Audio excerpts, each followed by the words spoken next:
वाले की, जैसा कि नियुक्ति या तो नियुक्ति ये घोटाला जैसा बीजेपी कह रही है, या फिर ये एक चूक मानी जाए कि भाई बिना नियुक्ति पत्र कैसे एक वर्दी पहनने के लिए एक सिविलियन काबिल हो सकता है या योग्य हो सकता है या जो भी उसको कहें। लेकिन उससे पहले मैं आलोक पांडे जी के पास आ रहा हूँ। आलोक पांडे जी, मुझे अभी हाल ही का एक घटनाक्रम याद आ रहा है। जैसे दिव्यांशु जी ने भी कहा कि अरविंद केजरीवाल जी कहते हैं कि नोट पर लक्ष्मी गणेश जी की जो फोटो है वो लगाई जाए। तो ये ठीक है, उससे बहुत ज्यादा रेलेवेंट तो नहीं है, लेकिन ये तो बिल्कुल जो इसको कहें ना सिनेरियो उसी तरह का लग रहा है। देखिए, नियुक्ति पत्र बांटे गए हैं।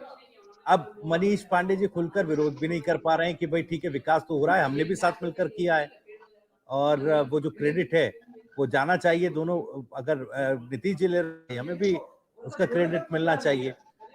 और ये इवेंट मैनेजमेंट को लेकर और नौकरियों को लेकर खासकर, अब नौकरियां दी हैं, अब ठीक है उसमें टेक्निकल लूप होल आप अब ढूंढते रहिए, लेकिन फिर अब दिव्यांशु जी सवाल उठाएंगे भाई 2 करोड़ नौकरी की बात है, वो भी जरा बताइए।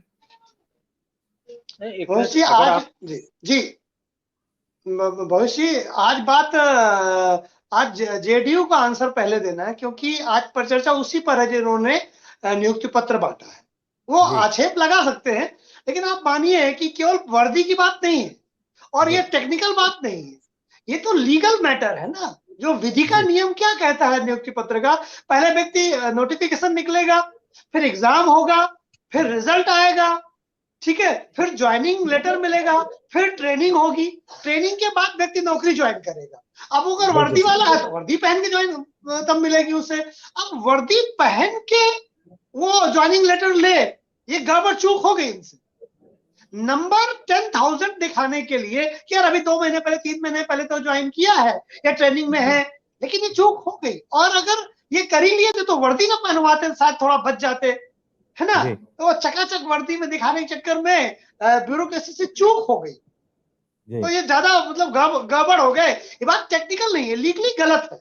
जो ये कह रहे हैं ये कि टेक्निकल मत फंसाइए, ये गलत है। मैं विधि का विद्यार्थी भी हूँ, मैंने लॉ ग्रेजुएट भी हूँ मैं, तो मैं जानता हूँ कि ये लीगली गलत है। तो ये न केवल टेक्निकल गलत है, लीगली गलत है, पहली बात।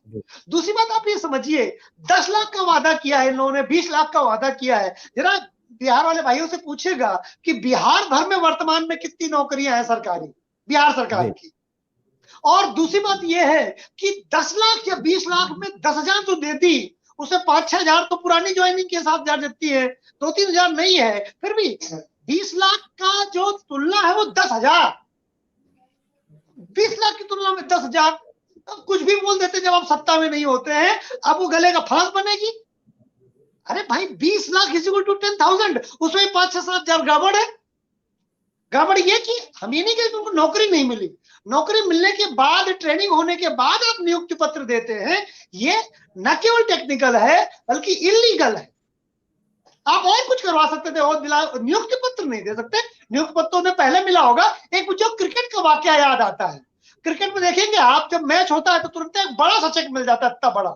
पहले मैं सोचा करता तो ये चेक लेके बैंक जाते होंगे क्रिकेटर, इतना छोटा था। फिर मुझे पता चला कि ये तो नकली है, असली वाला छोटा बुदा वो बाद में मिलता है। इसमें उल्टा कर दिया इन्होंने, असली वाला छोटा बुदा पहले दे दिया, और फिर जो मुख्यमंत्री जी ने दिया ये द्वितीय प्रतिलिपि है, इसे मैं नकली भी कह सकता हूँ, क्योंकि वो तो ज्वाइन कर चुके हैं, उन्हें ज्वाइनिंग लेटर मिल चुका है जी। तो जब ज्वाइनिंग लेटर मिल चुका तो सवाल ये है कि भाई 2 चीजें हैं, या तो ये विधि नियमों के मतलब यूं कहें कि उल्लंघन करते हुए एक गैरकानूनी एक काम हुआ, इसकी जिम्मेदारी गृह मंत्रालय को, सरकार को लेनी चाहिए, या फिर वाकई जैसा बीजेपी कह रही है कि नियुक्ति घोटाला जैसा आप कह रहे हैं। एक सेकंड, आलोक संपर्क टूट गया जी। आलोक जी, 2 चीजें मैं इसे घोटाला नहीं मानता। ये बीजेपी अपना विपक्ष में है, वो माने, उसकी मतलब बात है। घोटाला जैसा क्या है, वो नौकरी में लगे हैं, घोटाला भाई, घोटाला मतलब वो देखिए बीजेपी विपक्ष में है और वो बातों को बड़ा चढ़ा के कहेगी, बट एक ही पॉलिटिकल एनालिस्ट के रूप में मैं कहता हूं कि मैं घोटाला शब्द से सहमत नहीं। क्या उन लोगों को नौकरी नहीं मिली? इतना ही हो गया ना कि 2 बार नियुक्ति पत्र दे दिया, दोबारा भी दे दिया दिखाने के लिए। मतलब जिसे नहीं होता पहले ओरिजिनल चेक मिल जाए, फिर थोड़ा बड़ा वाला दे दिया, अब बीजेपी से सब सीख रहे हैं, बीजेपी वाले भी ऐसे बड़े बड़े ग्राउंड में ऐसे देते रहते हैं। फिर उल्टा कर दिया इन लोगों ने।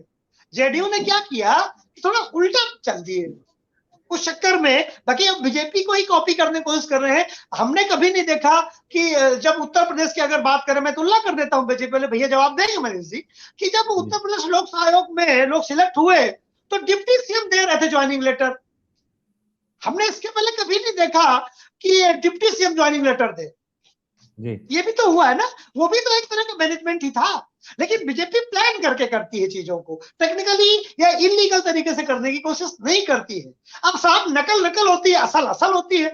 लेकिन बीजेपी इस समय जो भी पैरामीटर सेट कर रही है, सारे राजनीतिक दल उसे मानने की कोशिश कर रहे हैं। बस नकल और असल में थोड़ा अंतर हो जाता है। ठीक है सर, मनीष पांडे जी कुछ कहना चाह रहे हैं, उसके बाद आ रहा हूँ दीपांशु जी आपके पास। मेरा यही कहना है कि बिल्कुल है, नीतीश कुमार जी ईश्वर करे 10 लाख नौकरियां दे, वैसे मुझे नहीं लगता वो 10 लाख दे पाएंगे ना। तो डिप्टी सीएम ना सीएम, किसी राज्य के पास 10 लाख सरकारी नौकरी देने का की क्षमता बिहार में किसी एक राज्य में नहीं है, तत्काल नहीं नौकरियां। पहला। दूसरा ये कि ये टेक्निकल गलती है, जो इसे हम कहें विधिक गलती है। खासकर पुलिस मैटर को लेकर मैं विधिक शब्द का प्रयोग करूंगा, क्योंकि वहां इतने बड़े बड़े अधिकारी पहने और वर्दी कोई छोटी चीज नहीं होती है।